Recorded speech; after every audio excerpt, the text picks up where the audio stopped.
자, 프루스트라는 학자가 정의한 법칙이고요. 자, 기본적인 개념은 이겁니다.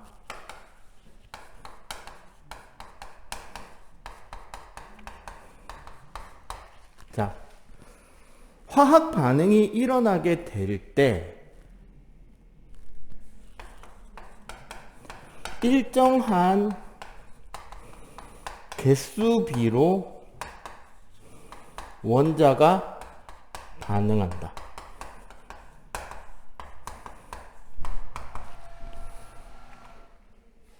그러니까 어떤 화합물이 만들어질 때는, 자, 첫 번째 개념은 여기서 출발합니다.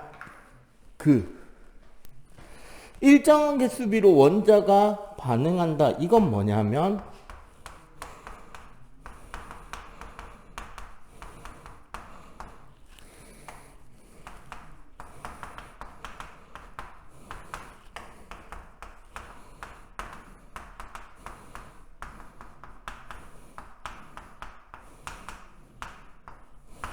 반응물에 해당하는 원자들은 일정한 개수 비율로만 반응을 하게 된다라는 거야. 무슨 소리냐? 자, 요런 겁니다.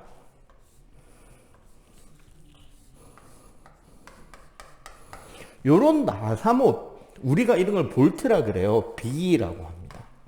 이걸 볼트라 그러고,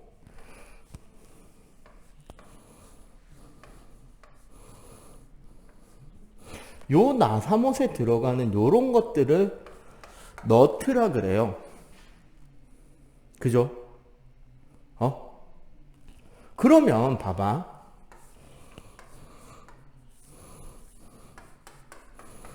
볼트 하나에, 요 너트는 노란색으로 좀 생각해 봅시다. 너트 하나 꽂는 이런 물질이면 우리가 BN으로 쓸 거고, 그죠? 봐봐.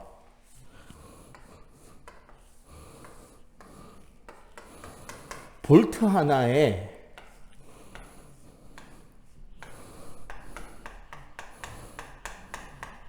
너트 2개 꽂는 물질이면 BN2라고 써야 될 거 아니야? 그럼 봐봐. BN에서 B 대 N의 결합비는 1대 1일 거고, BN2에서는 당연히 뭐가 된다? B 대 N의 결합비는 1대 2가 될 거인 거죠. 그럼 봐봐. 예를 들어서 볼트 20개와 너트 30개가 있다고 칩시다. 그러면 BN은 몇 개 만들고 몇 개가 남을까? 볼트가 20개, 너트가 30개가 있는데 BN은 1대1로만 반응하잖아. 맞죠? 그럼 어떻게 된다? BN이 20개가 될 거고, 나머지로 너트가 10개가 남겠죠. 그지? 자, 근데 봐봐. 똑같은데 이 경우는 BN2를 15개를 만들 수 있을 것이고요. 볼트 20개, 너트 30개니까. 맞죠? 대신에 나머지가 뭐가 남는다? 볼트 5개가 남겠죠. 반응을 하려니 너트가 부족하고 여기는 볼트가 부족할 테니까. 무슨 소린지 알겠어? 얘랑 얘랑 다른 물질이잖아. 맞지? 그러면 얘를 만들 때는 1대1로 반응해야 되고, 얘를 만들 때는 1대2로 반응하니까 일정량이 있다고 볼 때, 일정한 양의 물질을 줄 때 몇 개 만들고 몇 개 남느냐에 대한 이야기를 할 수가 있다는 거예요. 딱 정해진 비율로만 반응한다. 그게 바로 뭐다? 일정 성분비의 법칙입니다. 그지? 근데 우리는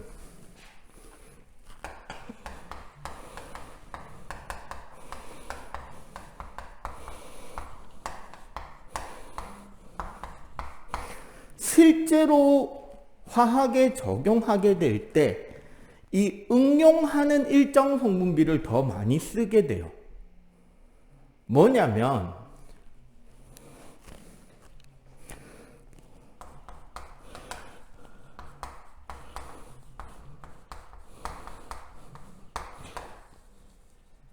옛날에 우리가 원자의 구성에 대해서 한번 공부한 적이 있었잖아요. 원자는 어떤 걸로 이루어지느냐.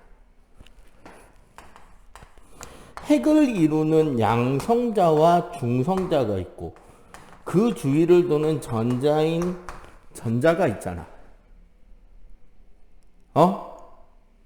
맞죠? 자, 얘네들의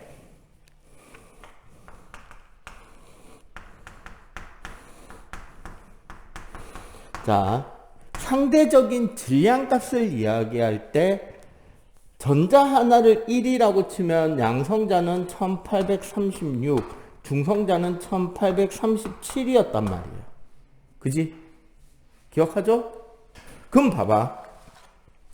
여기서 요 양성자를 1로 취급하면 중성자도 1로 취급하면 얘는 0 취급을 할 수밖에 없잖아.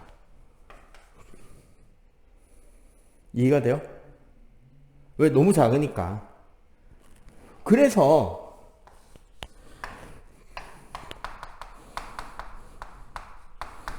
양성자의 개수에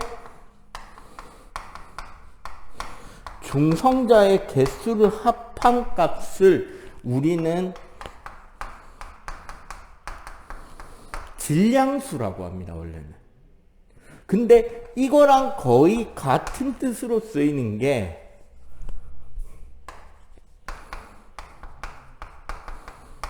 원자량이라는 개념이 있다고요. 원자량이라는 개념이 있는데 그러다 보니까 뭐가 되느냐?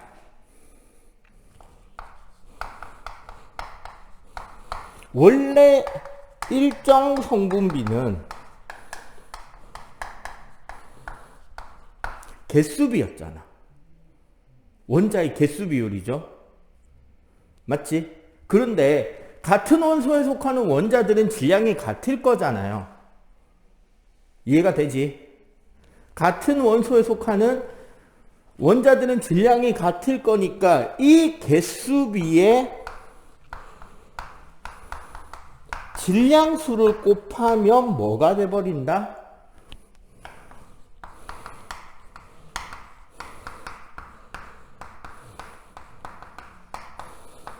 실제 반응하게 되는 질량의 비율이 됩니다. 그러면 이 반응하는 질량의 비율이 되는데 이 반응하는 질량비에 우리가 지난주 배운 개념 어떤 개념을 추가하느냐?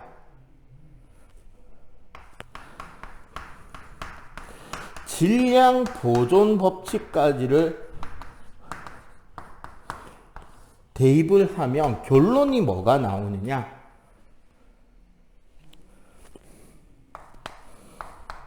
반응물 1대 반응물 1과 반응물 2가 반응해서 생성물이 만들어지는 어떤 반응이 있다고 할 때 얘네들 사이에 몇 대 몇이 되는지에 대한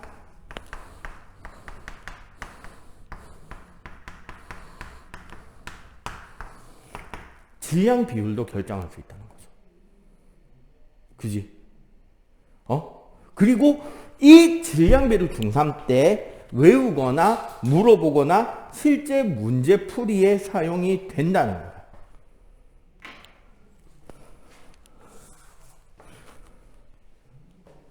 그래서 우리 책에 나오는 것들을 한번 보자고. 자, 한 5가지만 딱 합시다. 물, 이산화탄소, 암모니아, 산화구리, 산화마그네슘. 자, 일단 봐봐.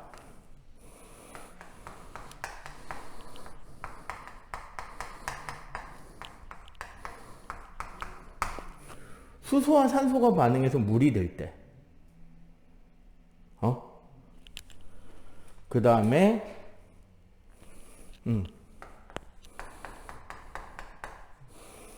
탄소와 산소가 반응해서 이산화탄소가 될 때, 그 다음에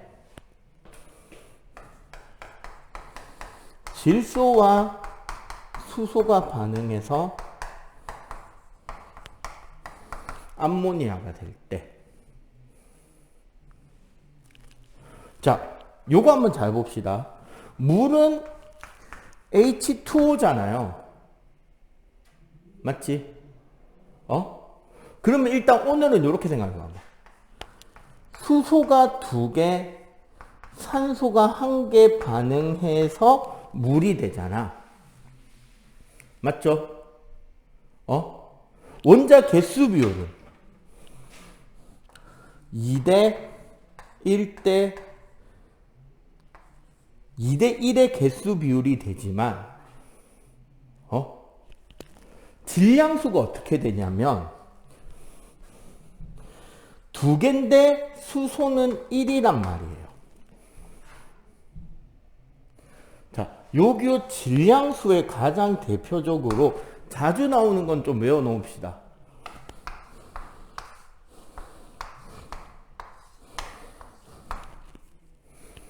수소는 1, 탄소 12, 질소 14, 산소 16, 그 다음에 나트륨 23, 뭐 이런 것들이 있어요. 그러면은 여기 건 다 나오겠네. 산소는 1개인데 산소 하나가 16이란 말이에요. 그럼 실제로 몇 대면?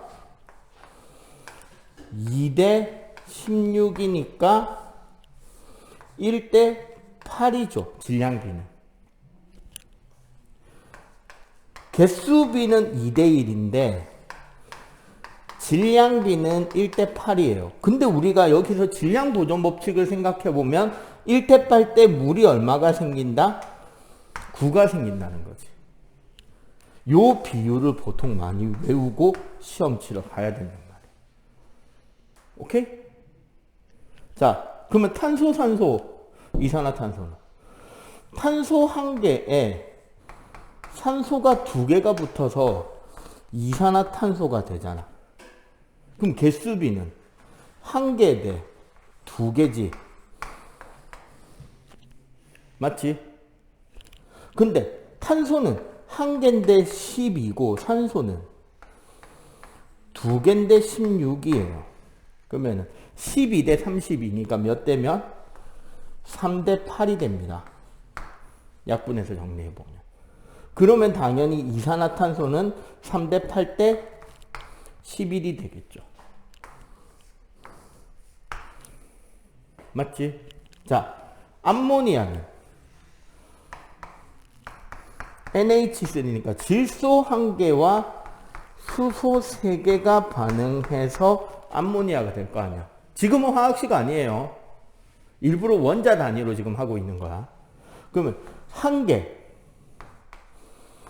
3개, 1 곱하기 14대 3 곱하기 1이니까 14대 3대 17의 비율로 나타난다는 거죠.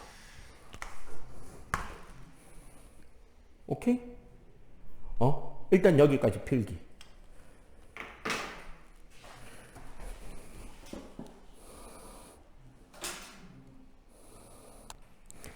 자, 일정 성분비에서 그 외에 자주 나오는 게 몇 가지가 더 있어서 이건 외워놓을 필요가 있어요. 봐봐. 일단 첫 번째.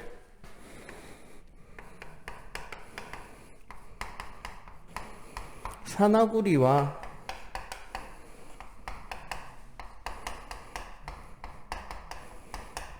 산화마그네슘에 대해서.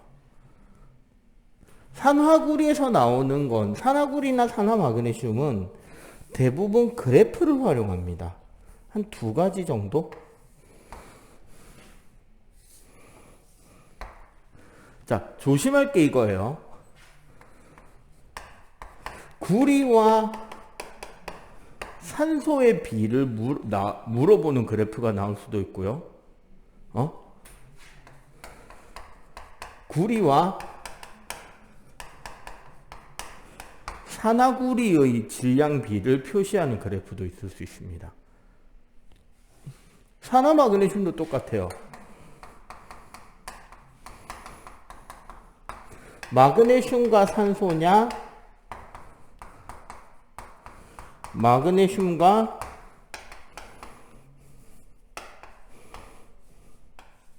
산화마그네슘이냐. 그래서 어차피 직선 그래프로 다 표시가 되긴 하는데요. 자, 구리 대 산소일 때는 어떤 지점에 4대 1로 나와요. 그럼 구리 대 산화구리일 때는 4대 5의 비율로 나온다는 거지. 그 말은 뭐다? 구리 플러스 산소가 산화구리가 될 때는 4대 1대 5의 질량비가 된다는 소리야. 오케이? 자, 산화마그네슘을 만들 때는 그 비가 3대 2. 그러면 마그네슘과 산화마그네슘일 때는 3대 5가 돼서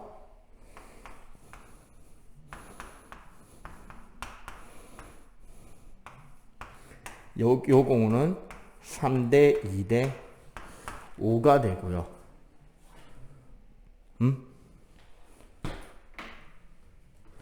그리고 하나 더 나오는 게 우리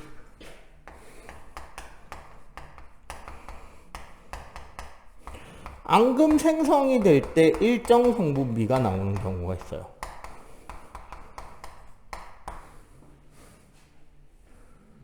뭐냐면 질산납 때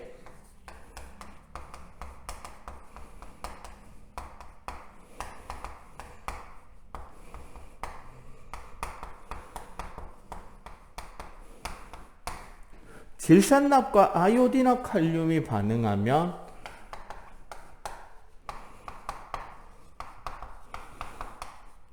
아이오디나 납에 앙금이 생깁니다. 이때 재밌는 게 뭐냐면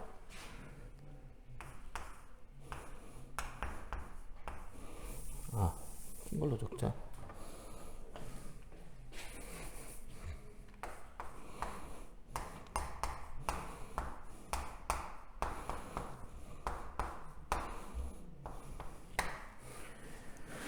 PbNO3 플러스 2KI는 PbI2라는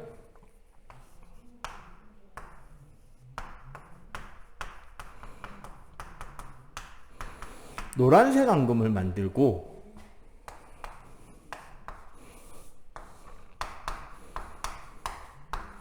질산칼륨이 만들어지는데 재밌는 건 얘랑 얘의 질량비가 1대 1입니다. 그렇기 때문에 실제로는 어떻게 됐느냐? 같은 농도의 같은 농도로 만든 수용액의 부피비도 1대 1로 반응하게 돼 있어요. 그래서 어떻게 되느냐?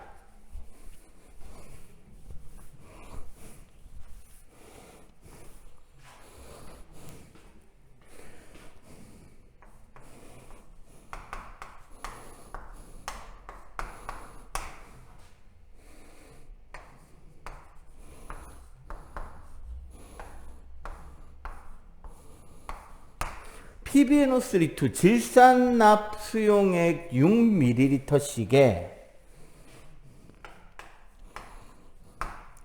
KI 수용액 역시 ml로 0, 2, 4, 6, 8을 하면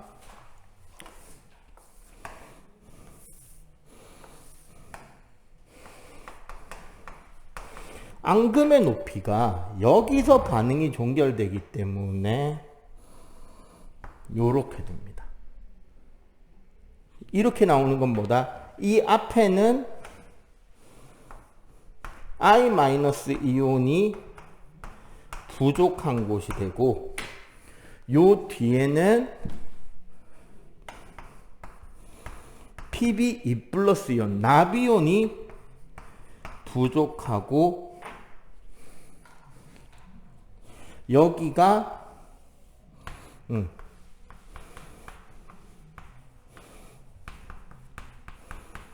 반응이 완결된 곳이 되는 거야. 오케이? 여기까지가 일정 성분비 법칙입니다. 필기하세요.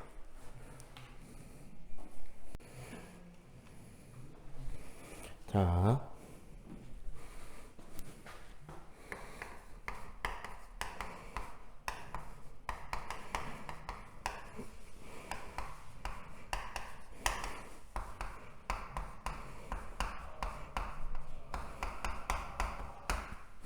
게이리삭이라는 과학자가 발표한 내용입니다. 기체 반응의 법칙. 정리를 하자면 반응물에서 생성물이 될 때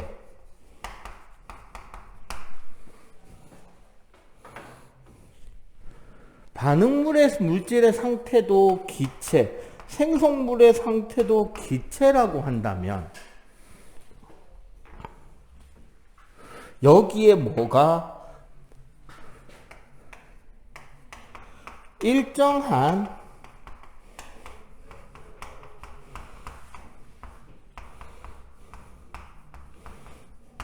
부피비가 성립한다는 걸 실험적으로 증명해낸 것이 바로 게일-이삭의 기체 반응의 법칙이에요. 근데 이 게일-이삭의 기체 반응의 법칙은 그 뒤에 그 규칙성은 증명이 되었는데 문제가 하나 생겨요. 자, 이거 봐봐. 수소와 산소가 반응해서 물, 즉 수증기가 되는 반응을 생각해 보자고. 수소와 산소가 반응해서 수증기가 되는 반응의 부피비가 2대 1대 2의 부피비로 나온다는 것이 실험으로 증명이 되었단 말이야. 근데 문제가 생기는 거예요. 잘 봐봐.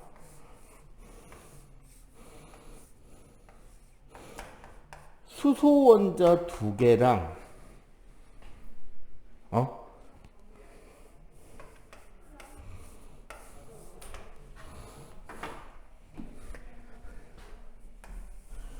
산소 원자 하나가 반응하면 잘 봐보세요.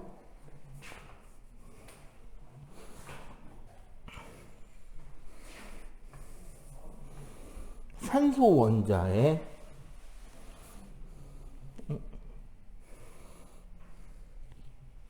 있구나.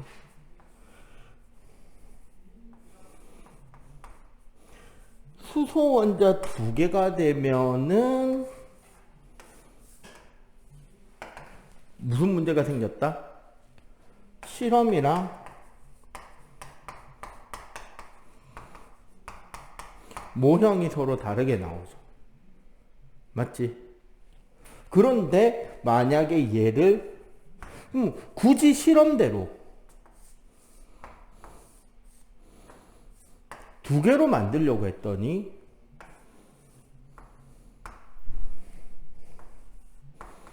수소 원자 쪽은 문제가 없는데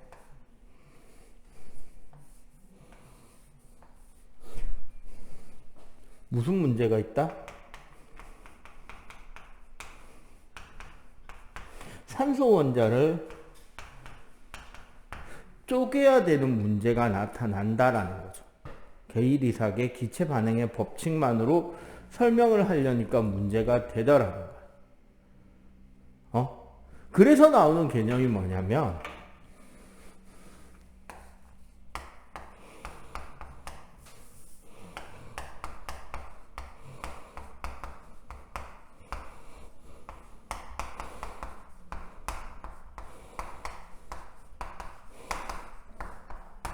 아보가드로의 가설과 법칙이 나옵니다. 아보가드로는 기체라는 상태에 대해서 이런 가설을 세워요.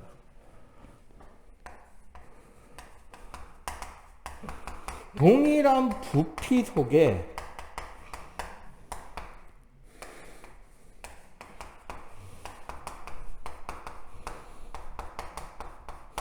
동일한 입자를 가지는데 이 입자를 뭐라고 이야기를 했느냐?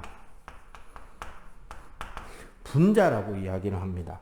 대신에 이게 일어나려면 온도와 압력이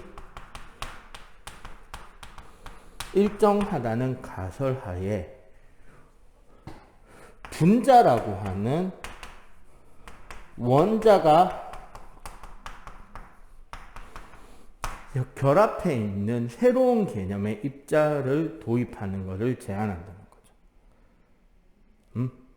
그래서 이 내용을 온도와 압력이 일정할 때 같은 부피 속에는 항상 같은 개수의 입자, 분자가 존재한다라는 아보가드로의 법칙으로 정리가 되고요.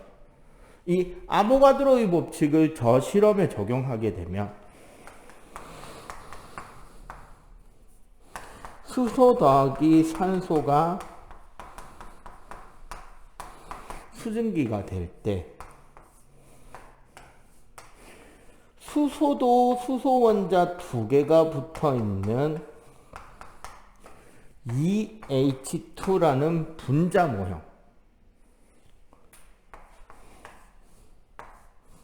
산소도 산소 원자가 두 개가 붙어 있는 O2라는 산소 모형을 더했더니 어떻게?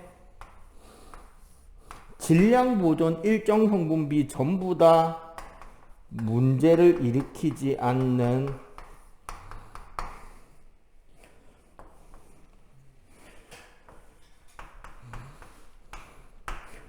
현재 우리가 쓰고 있는 화학식의 형태에 맞는 형태의 결과가 나오더라는 거죠. 오케이? 자. 그리고 요렇게 했더니 뭐다? 기체의 부피비가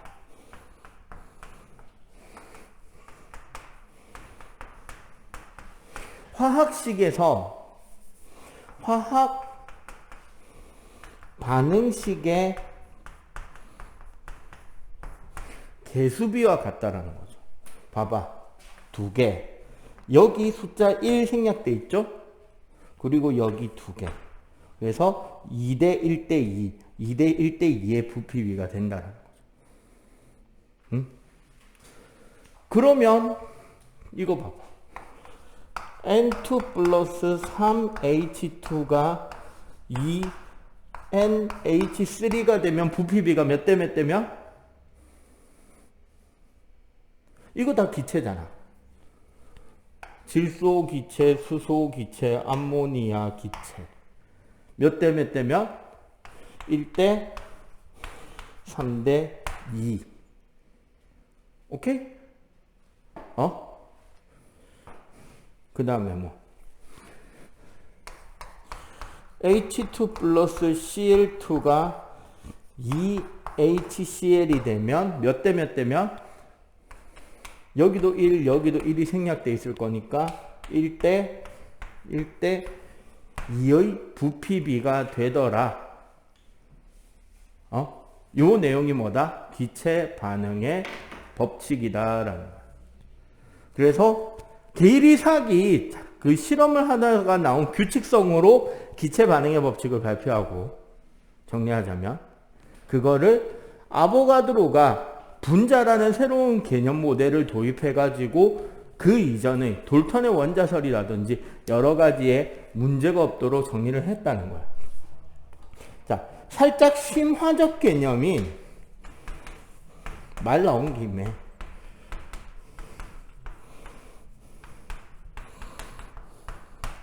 돌턴이라는 사람이 원자란 어떤 거냐에 대해서 정리를 한 개념이 있단 말이에요. 그게 지금 우리 하이탑 33쪽에 보면 나옵니다. 자, 첫 번째. 원자는 쪼갤 수 없다. 나뉘어지지 않는다. 두 번째.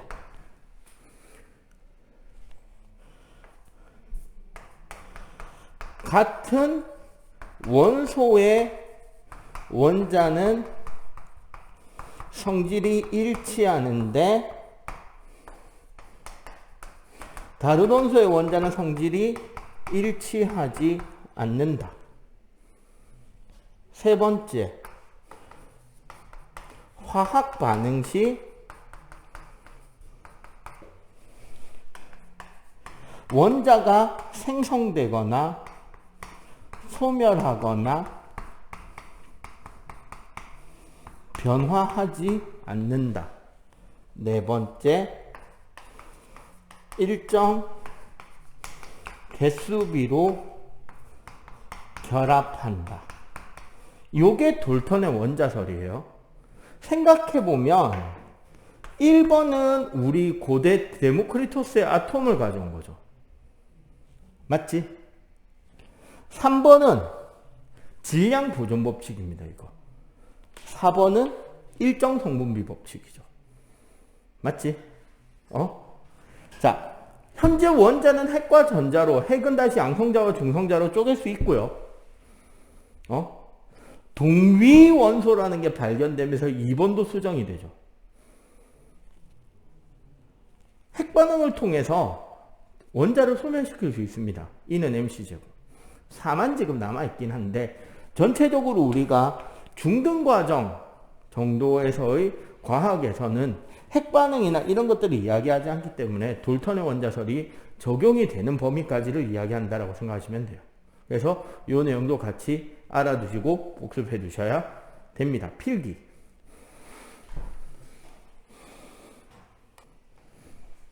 자, 봅시다. 화학 반응에서의 에너지 출입.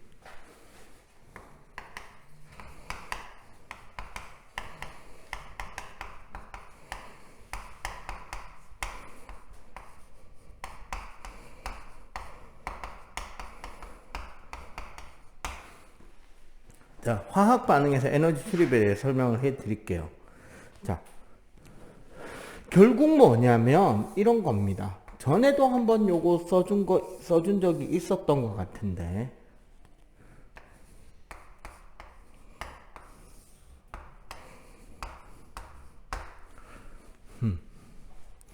우리가, 자, 앞에 보자. 어떤 관찰이나 실험 등에서 내가 관심을 두는 영역을 개, 혹은 영어로 시스템이라고 하고요. 그 개를 둘러싸고 있는 환경을 우리는 주위 혹은 서라운드라고 합니다. 이 과정에서 주위로부터 개가 열을 흡수하는 과정을 흡열 반응이라고 하고요. 개에서 주위로 열이 나오는 반응을 우리는 발열 반응이라고 하는 거예요. 자, 문제는 이 과정이 개에서 화학 반응이 일어날 때 나타나는 현상들이라는 거죠. 그래서 우리는 그런 각각의 반응을 흡열 반응,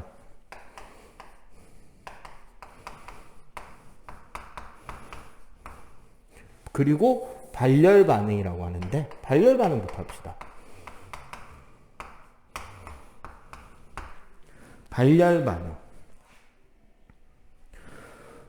발열 반응이란, 자, 화학 반응 시 반응물이 가진 에너지 합이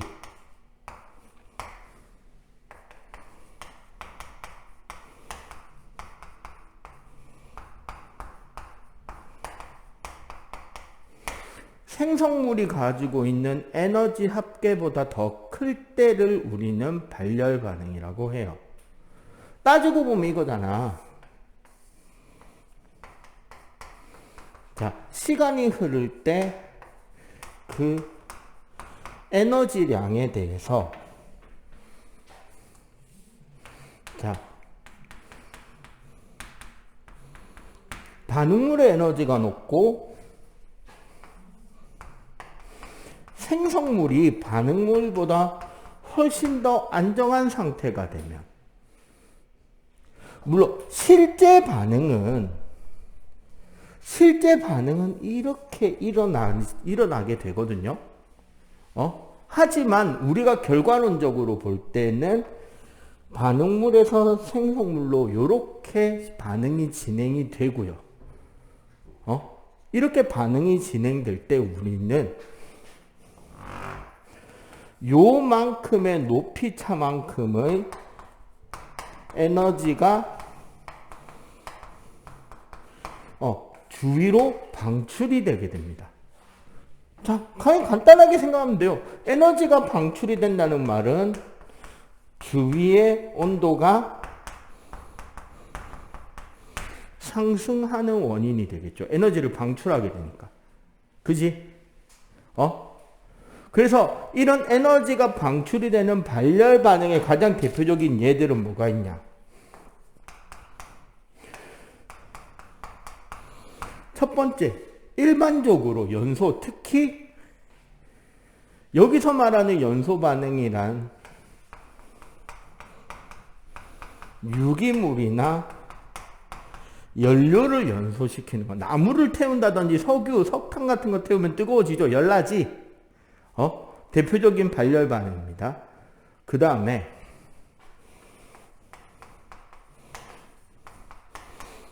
현재 중등에서는 안 나오긴 하는데 중화 반응이라 그래가지고요.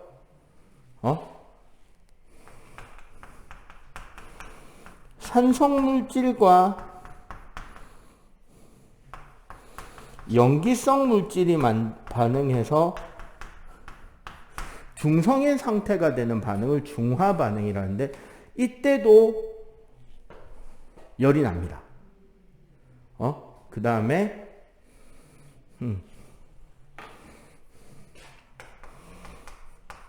철, 대부분의 금속이 산소와 결합하는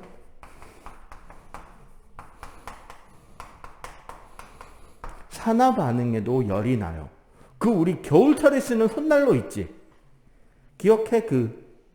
이 안에 철가루 같은 거 들어가고 막 흔들고 나면 따뜻하게 열 나는 거 있잖아. 그게 요열이에요. 산화 반응에서 나오는 열이에요. 그 다음에 역시 금속과 산이 만나서 부식이 일어나는 것도 사실은 산화 반응이거든요. 열 발생하고요. 그 다음에 산의 용해, 산을 물에 섞어가지고 묽은 형태의 묽은 산으로 만들 때도 열이 납니다. 이런 것들이 우리가 말하는 발열 반응. 그러면 봐봐. 흡열 반응은 어떻게 되죠? 앞에 거랑 딱 보고 비교하면 되잖아.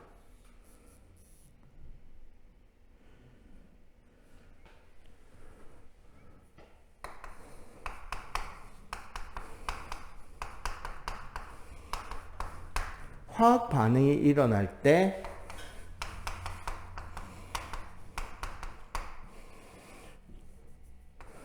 반응물의 에너지 합이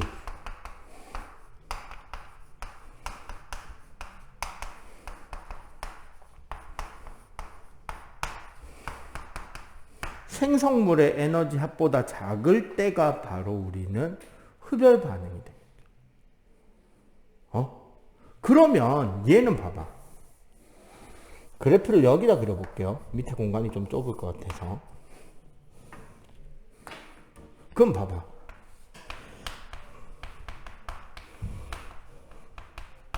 반응물이 여기 있고 여기가 생성물이 있을 거야.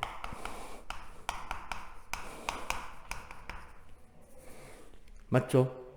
그럼 실제 반응은 물론 이렇게 가야 되긴 하지만 어쨌거나 에너지가 증가해야 되잖아. 맞죠?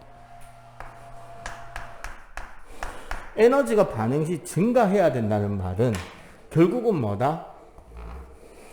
요 에너지 높이차만큼 에너지를 흡수해야 돼요. 반드시. 그지? 그렇게 되면 여기 에너지를 흡수한다는 게 무슨 소리예요?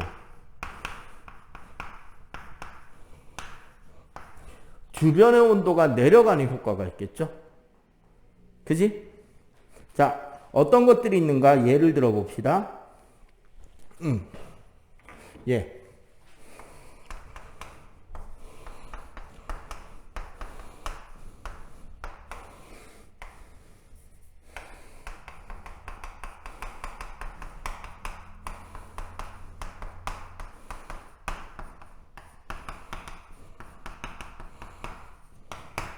탄산수소 나트륨이나 산화수온이라는 물질이 있는데 얘네들은 가열만 해줘도 원소로 분리가 됩니다.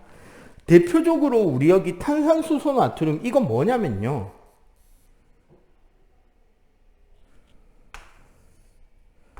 베이킹 파우더예요.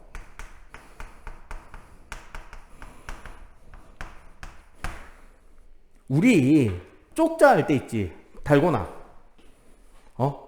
달고나 할 때 설탕 가열한 설탕 액체를 만든 뒤에 베이킹 파우더 조금 찍어서 딱 집어넣고 휘저으면 확 부풀어 오르잖아. 그때 부풀어 오르는 부분이 베이킹 파우더의 열분해로 이산화탄소가 나옵니다. 화학식이 어떻게 되냐면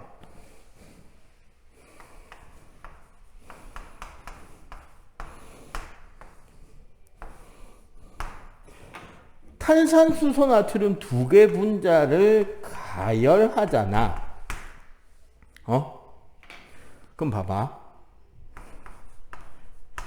Na2CO3랑 H2O랑 CO2 나와요. 얘 때문에 부풀어. 그리고 너무 많이 넣으면 쓴맛 나지. 얘가 쓴맛이야. 빵이나 쿠키 같은 거 구울 때 부풀어 오는 것도 베이킹 파우더로 부풀어 오는 이거예요. 오케이? 자, 그거 말고 우리가 또 잘 아는 거. 광합성.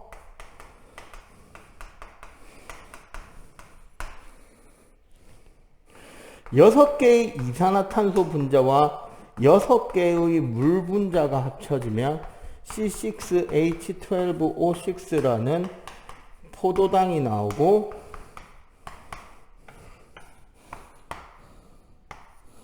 산소 분자가 나오는 요 반응 자체가 광합성. 빛을 흡수하잖아.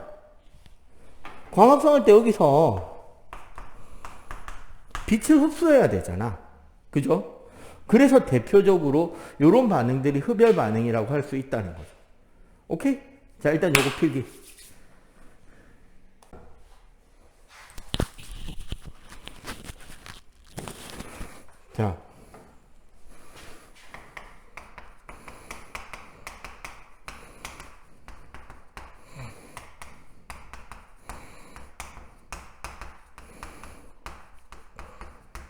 자, 우리 실생활에서 발열 반응, 흡열 반응이 어떻게 쓰이는지를 볼게요. 자, 첫 번째.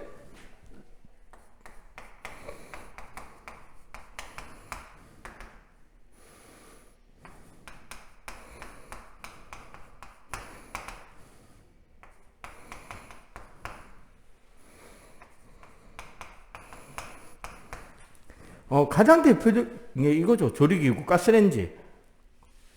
맞죠? 가스레인지 가스를 연소시킨 열을 이용해서 음식을 조리할 때 쓰잖아요. 그거 말고도 우리가 이제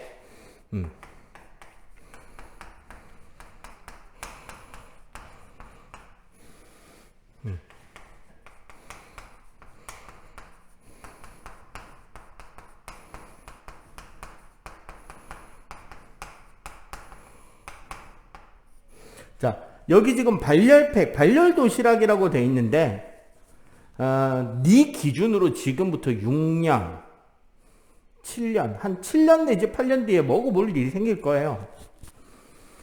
전투식량이라고 전쟁이 일어났을 때 군인들이 음식을 먹어야 될 거 아니야. 군인도 밥, 맞죠?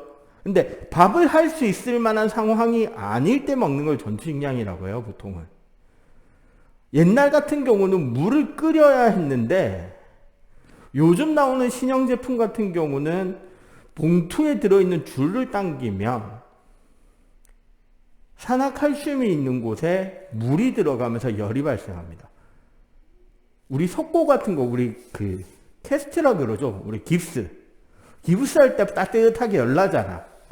그런 식으로 열이 발생하면서 따뜻해지는 게 있어요. 이런 걸 가지고 음식을 데펴 먹게 됩니다.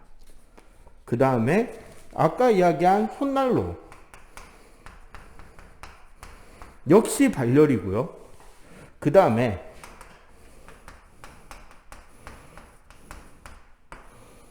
제설제.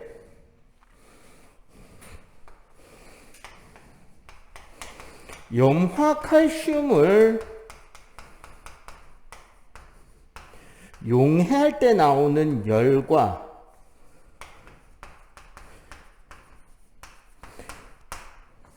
어느 점 내림이라 그래서 눈에 염화칼슘이 녹아 들어가면 그 농도 때문에 어느 온도가 내려가게 돼요. 그리고 열도 나기 때문에 일시적으로 눈을 녹일 수 있습니다. 바닥에 붙어있는 얼음이나 눈을. 그걸 가지고 눈을 치우는 이런 쪽으로 이제 우리 발열 반응을 활용하고 있고요. 자, 흡열 반응.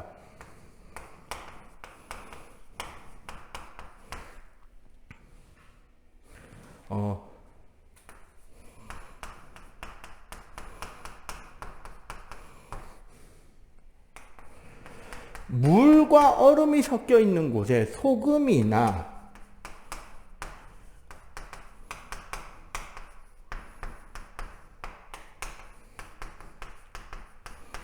염화암모늄 같은 거 우리가 한제라고 하는데요. 물에 뭔가를 녹아 들어가면은 어느 점 내림이 생기면서 이 어느 점 내림에서 물 플러스 얼음이 0도씨 이하까지 온도를 내려줄 수 있는 효과가 나요. 거꾸로. 이런 것들에 의해서 우리가 온도를 외부에서 낮춰야 될 때 쓰기도 합니다. 오케이? 결국은 에너지가 흡열 발열. 다른 말로 따지면 흡열 반응이 일어난다는 것은 주위를 뭐 할 때 쓴다? 흡열 반응을 일으킨다? 주위를 냉각시킬 수 있게 되죠. 맞지? 발열 반응이 있다? 주변을 가열하는 용도로 사용할 때 쓸 수 있다는 거야. 그래서 원래 중등에서 이 개와 주의의 개념이 안 나옵니다만 사실은 벌써 한번 나왔어요. 언제? 상태 변화와 열 에너지 출입이라고. 맨 앞에 했다. 1학년 단원에 있잖아. 고체, 기체 상태 변할 때 열 출입하는 거 있죠. 그것도 이거랑 비슷하다고 보셔도 돼요. 알겠어요? 이런 것까지 같이 고려를 할 수 있으면 좋겠습니다. 자, 마무리 요 남은 부분하고 저 그림 한번 더 그려. 자, 여기까지. 필기.